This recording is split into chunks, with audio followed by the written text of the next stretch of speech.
Bonjour, bienvenue dans ma bibliothèque. Nous sommes à Montréal le 8 novembre 2014. Mon nom est Bruno Lalonde.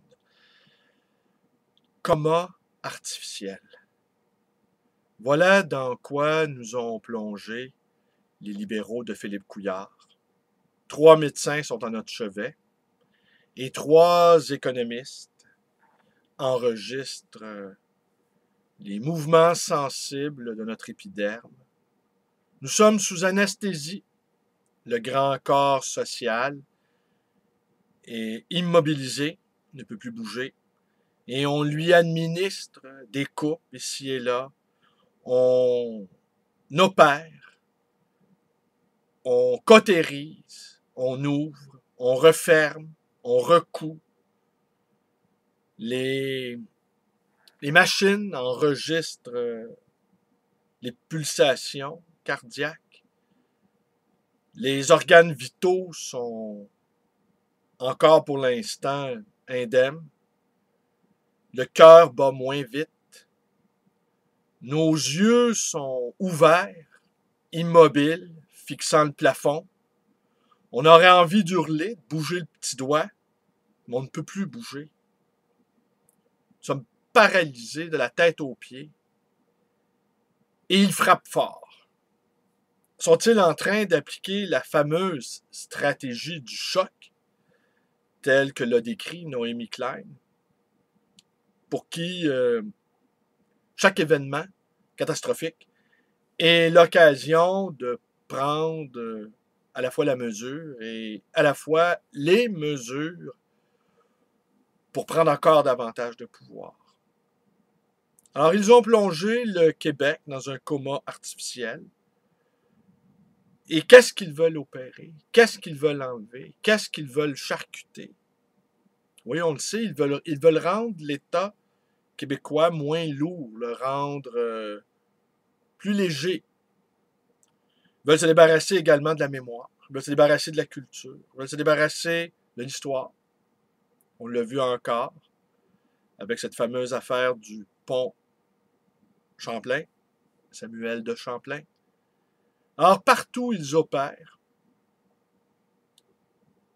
et nous, en tant qu'individus, en tant que personnes, eh bien, nous subissons de plein fouet toutes ces transformations-là, qui vont très, très, très vite également.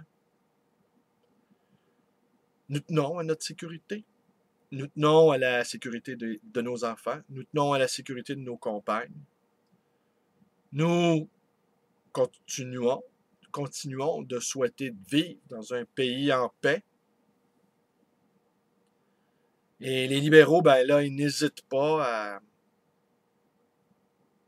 à faire ce qu'ils ont toujours eu envie de faire. Les circonstances ne s'y prêtaient pas. Jean Charest n'étant pas là pour appliquer des mesures économiques draconiennes, mais il était là pour empêcher Lucien Bouchard de faire l'indépendance. Fort heureusement, à l'horizon se dessine une ligne de résistance. Le Parti québécois est en train à nouveau de se réorganiser. Et beaucoup de gens ne semblent pas comprendre que le Québec, la province de Québec, est sous tutelle déjà depuis 2 siècles. Que les problèmes que nous subissons sont les conséquences à la fois d'une mondialisation, d'une financiarisation de l'économie.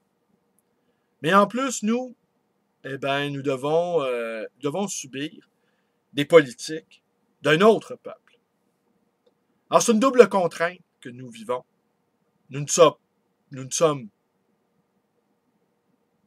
peu maîtres de nos actes. Et ces actes-là, eh bien, sont limités également par la conjoncture mondiale. Ça, nous pourrions peut-être apporter notre petite contribution à la résolution des problèmes qui sont globaux. Mais nous n'avons pas la pleine, ou en tout cas une partie de la pleine maîtrise de nos outils. Sans compter que nous avons subi dans notre psyché des blessure existentielle grave que nous nous devons de regarder et que nous nous devons de guérir. Mais est-ce que le coma artificiel dans lequel nous sommes plongés depuis quelques semaines, depuis quelques mois, eh bien, va nous amputer d'une partie de notre cerveau où est conservées les traces de ces traumatismes-là qui sont inscrits dans notre mémoire. Ne plus avoir conscience de souffrir, est-ce une nouvelle manière d'exister? Je ne sais trop. Mais assurément, nous sommes tétanisés, nous sommes immobiles, nous sommes stupéfaits par la violence de leur action. J'ai parfois l'impression que nous sommes présentement entre les mains de docteurs fous, de psychopathes, complètement insensibles. Et deviendrons-nous des Frankenstein qui allons se retourner contre leur créateur? Ou allons-nous continuer notre existence de zombies inguérissables? Je ne sais trop, enfin. Mais hier soir, je me suis endormi en pensant que Philippe Couillard et ses assistants, ses sbires, nous avaient plongés dans un coma artificiel et qu'il va bien falloir que nous nous réveillons pour enfin retrouver ne serait-ce qu'une petite marge de liberté ou de dignité. Nous ne sommes pas dans l'indignation. Nous sommes vraiment indignés. Je vous remercie d'être avec moi. Portez-vous bien. Vous connaissez la suite. Ma page Facebook. Vous pouvez la visiter. Vous pouvez aller la visiter. Elle est ouverte. Elle est complètement ouverte.